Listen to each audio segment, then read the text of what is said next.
Picture this. You wake up at 3 in the morning, heart pounding, completely disoriented. And there was a face in your dream, a face so clear, so specific, that you could describe every detail. The jawline, the eyes, the way they smiled at you, or screamed at you, or just stood there. But here's the thing.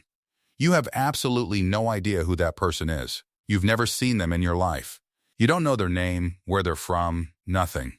And yet, somehow, your sleeping brain built an entire human being from scratch and dropped them into your dream like they belonged there. So, who are they? The first instinct most people have is, maybe I passed them on the street and forgot. Or, maybe it's someone from a past life. And honestly, both of those answers are more comforting than the real one, because the real one is a little unsettling in the best possible way. Let's start with the basics, because understanding why strangers show up in dreams first requires understanding what your brain is actually doing when you sleep. Most people think sleep is just off time. Your body rests, your brain shuts down, you reload for tomorrow. That's not even close to what's happening.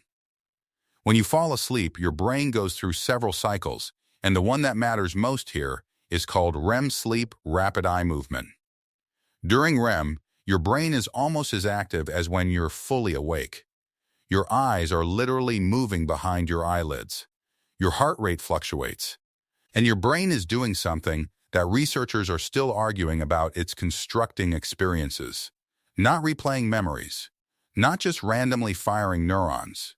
Constructing, building scenarios, emotions, places, conversations, and most critically, people. Here's the part that should blow your mind a little.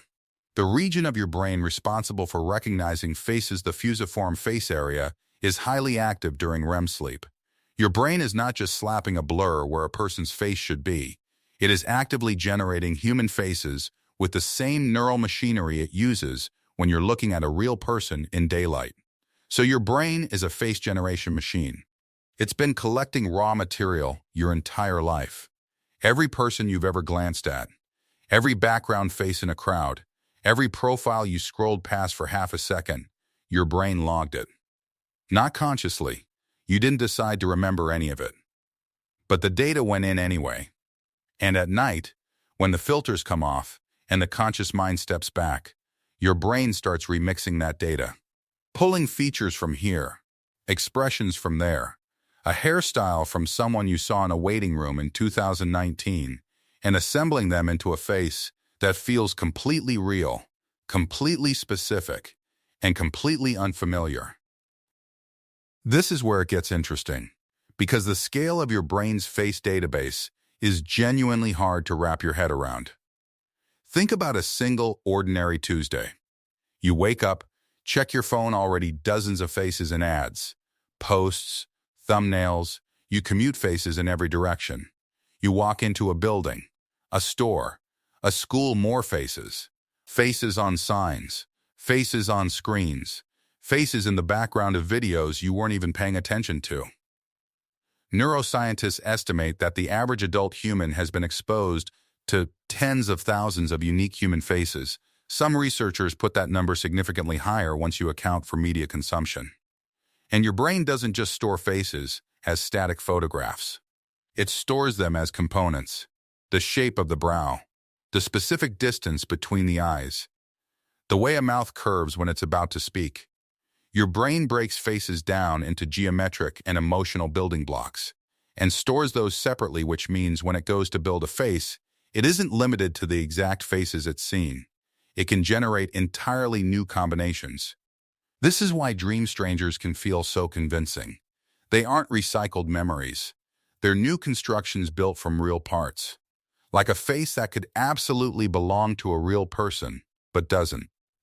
There's a reason professional artists, when asked to draw a person from imagination, end up drawing faces that look like composites of real people they know.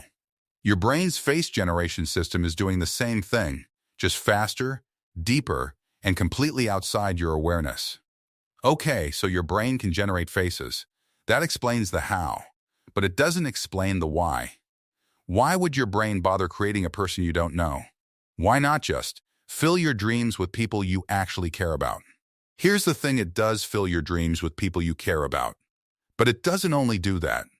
And the reason is connected to what dreams actually seem to be for. There's a theory that's gained serious traction in neuroscience called the threat simulation theory. The idea, developed by Finnish cognitive neuroscientist Antti Revonsuo, is that dreaming evolved as a kind of rehearsal system, a way for your brain to simulate social and emotional scenarios in a low-stakes environment so you're better prepared for them in real life. And think about what that means for strangers. In real life, strangers are statistically the most unpredictable category of human being you encounter. You know how your mom reacts when she's upset. You know your best friend's sense of humor. But a stranger? Complete unknown. Unclear intentions. And throughout most of human evolutionary history, an unfamiliar human was a genuine potential threat. So your brain rehearses strangers. It runs scenarios. What if this unknown person is friendly? What if they're dangerous? What if they need something from you? What if you need something from them? It populates those scenarios with generated faces, because using real faces would feel too personal, too specific, too emotionally loaded.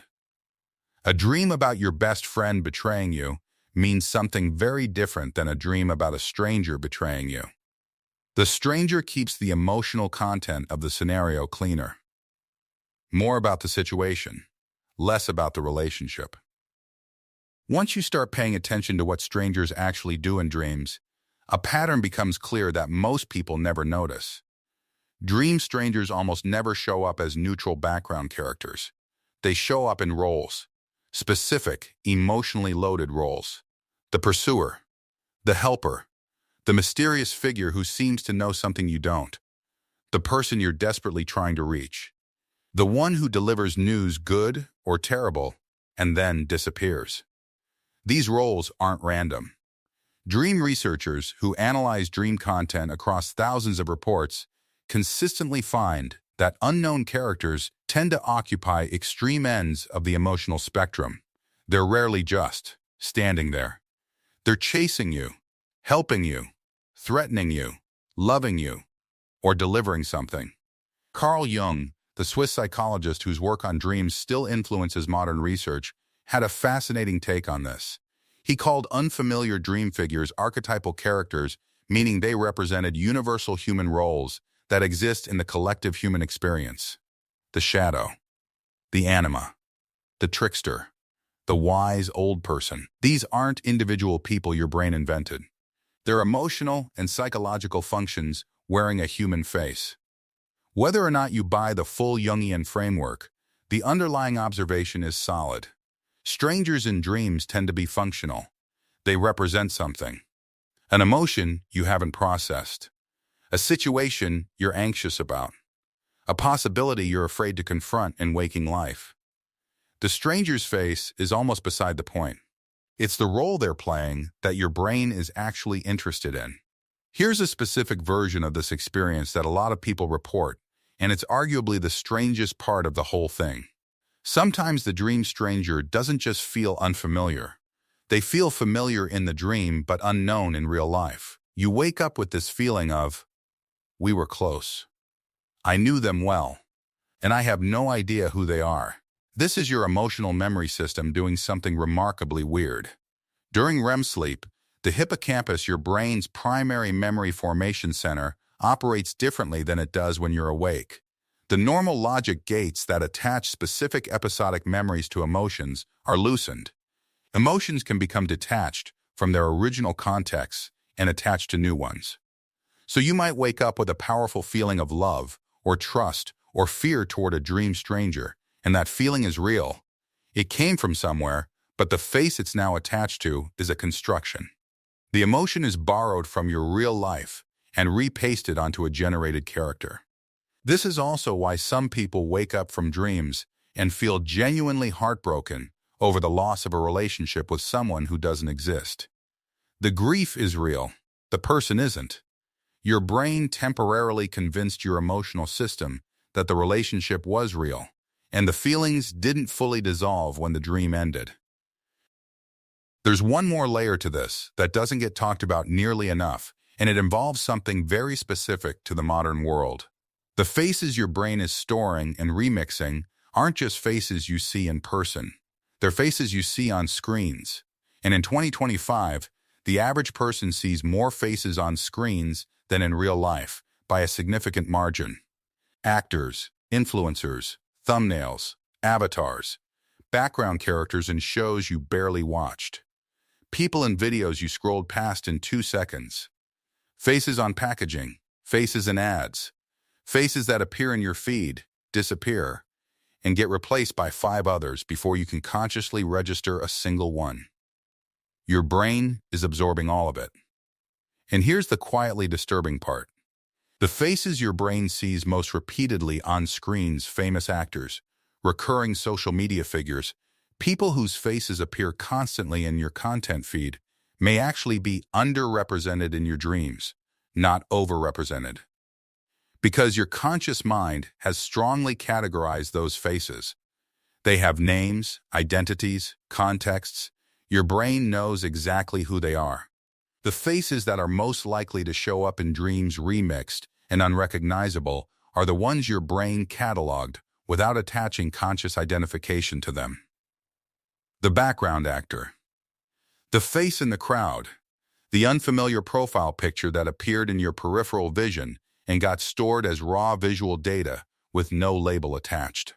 These unlabeled faces are the perfect raw material for dream construction. No identity to conflict with, no emotional relationship to navigate around, just a face, available for assembly. So the next time you wake up from a dream and there's a face you can't place a stranger who felt completely real, who mattered in the dream even though they don't exist in your life, here's what you're actually looking at. You're looking at your brain's face library, doing what it does. Pulling fragments from 10,000 faces you've seen without registering. Assembling them into something new. Sleep tight.